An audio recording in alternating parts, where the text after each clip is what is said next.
اعوذ باللہ من الشیطان الرجیم بسم اللہ الرحمن الرحیم باب الخیمة فی المسجد للمرضى وغیرہم عن عائشة قالت اصیب سعد یوم الخندق فی الاکحل فضرب النبی صلی اللہ علیہ وآلہ وسلم خیمة فی المسجد لیعودہ من قریب فلم یروہم وفی المسجد خیمة من بنی غفار إلا الدم يسيل إليهم فقالوا يا أهل الخيمة ما هذا الذي يأتينا من قبلكم فإذا سعد يغضو جرحه دما فمات فيها باب إدخال البعير في المسجد للعلة وقال ابن عباس طاف النبي صلى الله عليه وآله وسلم على بعير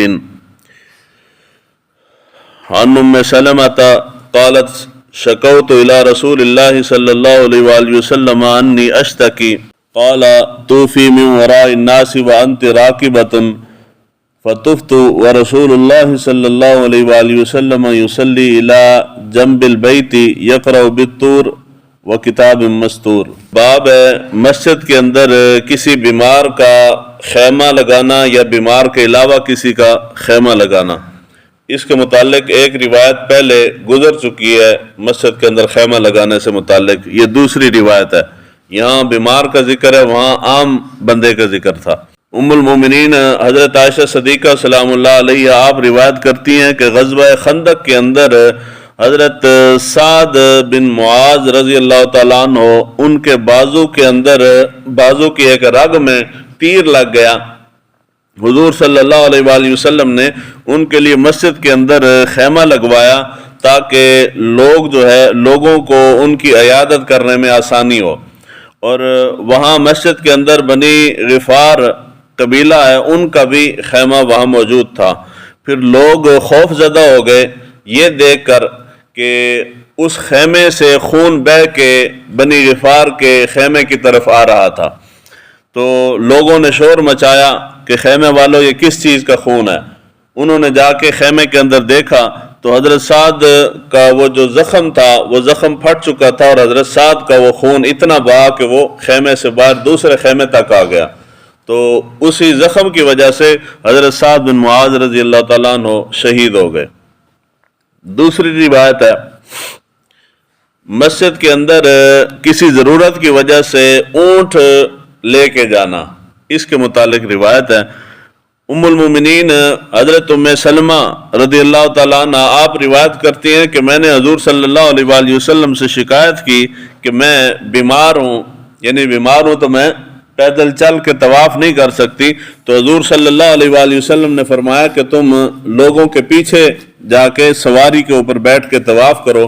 تو آپ فرماتی ہیں کہ میں نے طواف کیا، اور حضور صلی اللہ علیہ وآلہ وسلم اس وقت بیت اللہ کی ایک جانب نماز پڑھ رہے تھے، اور آپ اس سورت کی تلاوت فرما رہے تھے، وَالطُّورِ وَكِتَابٍ مَّسْطُورٍ، اس سورت کی آپ تلاوت کر رہے تھے۔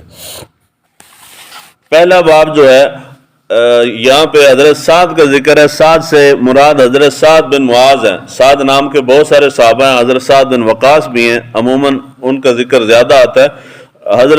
یہاں حضرت سعد بن معاذ کا ذکر ہے، غزوہ خندق کے اندر آپ شہید ہوئے ہیں، اور حضرت سعد بن معاذ رضی اللہ تعالیٰ عنہ جلیل القدر صحابہ میں سے ہیں۔ ان کی ایک روایت جو سب سے زیادہ مشہور ہے، اسلام کے اندر سب سے پہلا غزوہ باقاعدہ جنگ جو ہوئی ہے وہ غزوہ بدر ہے۔ غزوہ بدر پہلی لڑائی تھی، اور اس وقت حضور صلی اللہ علیہ وآلہ وسلم ہجرت فرما کے مدینہ آئے تھے، مہاجرین بھی تھے اور انصار یہاں وہاں رہنے والے جو لوگ تھے وہ بھی تھے۔ تو جب ماحول جنگ کا بنا تو حضور نے سب کو جمع کیا رائے جاننے کے لیے، پوچھنے کے لیے کہ صحابہ اس بارے میں کیا کہتے ہیں، جنگ کی جائے یا نہ کی جائے۔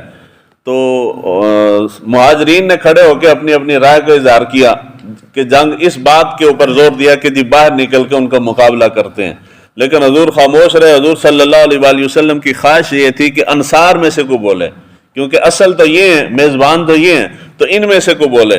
تو حضرت سعد بن معاذ یہ جن کا ابھی ذکر ہوا ہے، انہوں نے حضور صلی اللہ علیہ وآلہ وسلم کی مرضی کو جان لیا کہ حضور کی خواہش یہ ہے کہ ہم میں سے کوئی بندہ کھڑا ہو کے اپنی رائے دے۔ تو اس وقت حضرت سعد بن معاذ رضی اللہ تعالیٰ عنہ کھڑے ہوئے اور آپ نے وہ تاریخی الفاظ کہے. آپ نے فرمایا کہ یا رسول اللہ صلی اللہ علیہ وآلہ وسلم، آپ کی وجہ سے ہمیں ایمان کا نور ملا ہے، آپ نے اللہ تک پہنچنے کا ہمیں راستہ دکھایا ہے، اور آپ اگر حکم دیں، آپ ہم سے نہ پوچھیں، آپ ہمیں حکم دیں جہاد کا، ہم لڑ پڑیں گے. اگر آپ ہمیں حکم دیں گے سمندر کے اندر کودنے کا تو ہم بنا سوچے سمندر کے اندر چھلانگے لگا دیں گے. اور اگر آپ ہمیں کہیں گے کہ اس برق الغماز پہاڑ کے ساتھ اپنے گھوڑوں کے سینوں کو ٹکرا دو جا کے، تو ہم یہ بھی کر گزریں گے. تو آپ ہمیں نہ دیکھیں، آپ ہمیں حکم دیں، ہم حاضر ہیں. یعنی یہ جب آپ نے گفتگو فرمائی تو حضور صلی اللہ علیہ وآلہ وسلم جو ہے وہ آپ کا چہرہ مبارک خوشی سے کھل اٹھا، اور اس وقت حضور نے فیصلہ فرمایا کہ نہیں، اب سعد نے کہہ دیا تو ہم باہر نکل کے مقابلہ کریں گے. تو ان کی بات سن کے حضور نے مقابلے کا فیصلہ کیا اور باہر نکلے. حضرت سعد بن معاذ جوانی کے اندر آپ شہید ہوئے ہیں، 37 سال کی عمر کے اندر آپ کا وصال ہوا.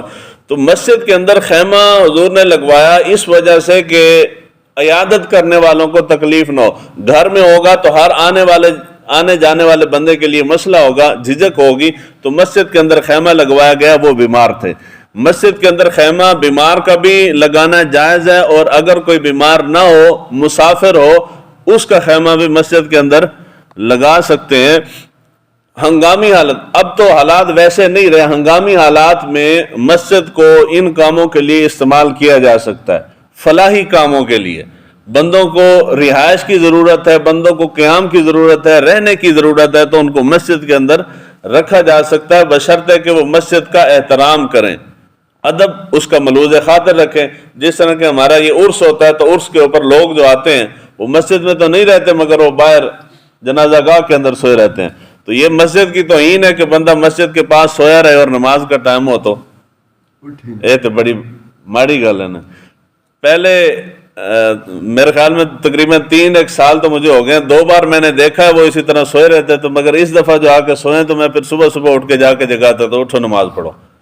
یعنی جب اتنی دور سے پیر صاحب کے لیے آئے ہو تو نماز کے لیے بھی، تو یہ نماز بالکل قریب آ کے نماز پڑھو. مسجد کے اندر خیمہ انسان لگا سکتا ہے، لگا کے رہ سکتا ہے، بیمار کے لیے بھی جائز ہے اور صحت مند کے لیے بھی جائز ہے، بشرطے کہ وہ مسجد کا ادب احترام رکھے. اگر نہیں تو پھر نہیں. یعنی وہاں باہر خیمہ اس کو لگا دو، وہاں رہے، اور وہ مسجد کے ادب کے خلاف کام حرکات و سکنات بھی کرے اور نماز پڑھنے بھی نہ آئے، تو پھر خیمہ نہیں لگ سکتا. تو یہ اس بات کی دلیل ہے کہ بیمار کا خیمہ مسجد کے اندر لگ سکتا ہے. اس حد تک بیمار ہو کہ اس کے زخم سے خون بھی نکلتا ہو تب بھی اس کا خیمہ لگا سکتے ہیں. دوسری روایت ہے حضرت ام سلمہ رضی اللہ تعالیٰ عنہ کا یہ فرمان کہ میں نے بیت اللہ کا طواف اونٹ کے اوپر بیٹھ کے کیا. حضور نے ارشاد فرمایا، میں نے کہا کہ میں بیمار ہوں، یعنی چل کے طواف نہیں کر سکتی. حضور نے فرمایا کہ اونٹ کے اوپر بیٹھ کے طواف کر. یہ ہے بیمار کے متعلق. اگر کوئی شخص بیمار ہے تو وہ جس قدر بیمار ہے، جس قدر معذور ہے، اتنی سہولت لے سکتا ہے. میں چل کے طواف نہیں کر سکتا تو میرے لیے حکم ہے کہ میں کسی کا سہارا لے کے طواف کر سکتا ہوں. سہارا لے کے چل نہیں سکتا تو پھر کسی چیز کے اوپر بیٹھ کے. پرانے زمانوں میں ویل چیئر وغیرہ نہیں ہوتی تھی تو اس وقت لوگ سواری کے اوپر بیٹھ کے. حضور صلی اللہ علیہ وآلہ وسلم کے متعلق بھی روایت ہے، آگے آئے گی. حضور نے اونٹ کے اوپر بیٹھ کے آپ نے بیت اللہ کا طواف کیا ہے، وہ مجبوری کے تحت آپ نے کیا.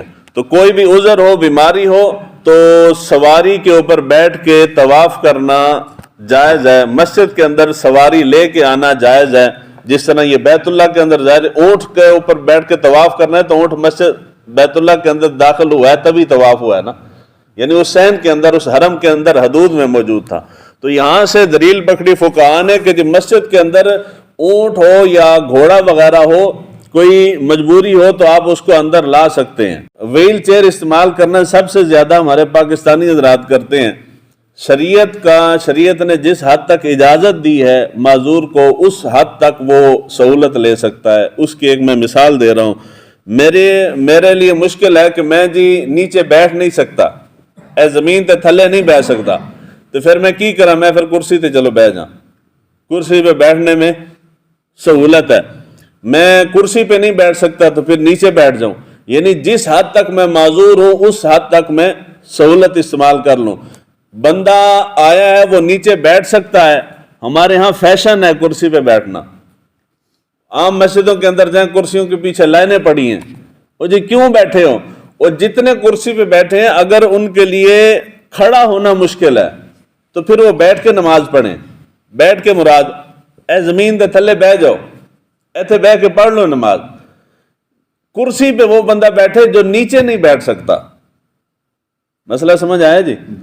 بھئی جی کھڑا ہو کے نہیں میں پڑھ سکتا، معذور ہوں نا جی، میں بیٹھ جاؤں، بیٹھ کے نماز پڑھ لوں۔ اگر میں بیٹھ نہیں سکتا تو پھر کرسی پہ بیٹھ جاؤں، یہ تیسری صورت ہے۔ میں بیٹھ نہیں سکتا، میں کھڑا نہیں ہو سکتا اور میں کرسی پہ بیٹھ گیا ہوں، یہ جائز نہیں ہے۔ دوسرے نمبر تے اے جڑی ساڈی دوسری کرسی نا، وہ پیچھے جڑی پئی او کالی، اگے اس دے سجدہ لوٹیک بھی بنی ہوئی ہے، اس دے تو بالکل ہی جائز نہیں ہے۔ کیوں؟ اس دے بہت ساری وجوہات نے کہ حدیث آن گیا معذور والی تو اس دے اندر بیان کہ اس دے تے بالکل قطعاً نماز جائز نہیں اس دے۔ اس دے اوتے اس صورت ہی جائز ہے کہ تسی نیچے نہیں بیٹھ سکتے تو پھر کرسی تے بیٹھ جاؤ۔ تو جڑے پاکستان والے جاندے نے حرم وچ حج عمرہ کرنے واسطے سب تو زیادہ وہیل چیئر والے میں تے انہاں نوں دیکھیا، انہیں تصویراں دیکھے نے، حالی تک گئے تو نہیں، اللہ مینوں بھی لے جائے تو تھانوں بھی لے جائے، اتنے سعادت نصیب کرے۔ یہاں سے بالکل ہٹے گٹے صحت مند لوگ جاتے ہیں ادھر ویل چیئر کے اوپر بیٹھے ہیں۔ اور جی کیوں ویل چیئر تے بیٹھے ہو؟ اتھے تے چلنا سعادت ہے نا جی، اتھے ایتھے جو نادا پڑھدا جی میں سر دے بل ٹر کے جاں تے پلکاں نال جھاڑو ماراں تے اتھے تو جا کے ویل چیئر دے تے بیٹھ گئے تے تیرا عشق کی ہے تے محبت کی ہے تو خود ٹر ہاں۔ میں کسے نے مینوں دسیا واللہ عالم حقیقت کی ہے، مولانا الیاس قادری صاحب نے نا دعوت اسلامی والے مدینہ پاک گئے زیارت واسطے تو اتھے دی مٹی چک کے جرے نا لاندے سن۔ محبت ہے نا انسان دے کہ بھی اس مٹی نو اس سعادت حاصل ہے کہ اس نے حضور دے قدمین مبارک چومے نے، تو اس تو بڑی سعادت والی گل کی ہے۔ تو جڑے محبت والے جاندے نے اپنی اپنی محبت ہے، ضروری نہیں ہے یہ نہیں کہ تسی جتی لا کے ہوتے پھر اپنی محبت ہے۔ جڑے محبت والے جاندے نے اگلے مدینے جتی بھی نہیں پاندے۔ حضرت امام مالک رضی اللہ تعالیٰ عنہ دے بارے کہ آپ جتنا عرصہ مدینے رہے آپ جتی استعمال نہیں سی کرتے کہ اس مٹی دے ہوتے میرے نبی دے قدم لگے نے تو میں جتی کس طرح استعمال کرا۔ ہون دا عمران خان اس دا بھی گیا تو میں دیکھے کہ وہ جتی نہیں پائی، یعنی حکمران ادب والے ہون گے تو اللہ تعالیٰ فضل بھی فرمائے گا۔ اس واسطے جتنا انسان معذور ہے اتنی سہولت لے لے، اس تو زیادہ سہولت نہ لوے۔ اگر تسی بیمار ہو تو پھر بیٹھ کے نماز پڑھو تھلے۔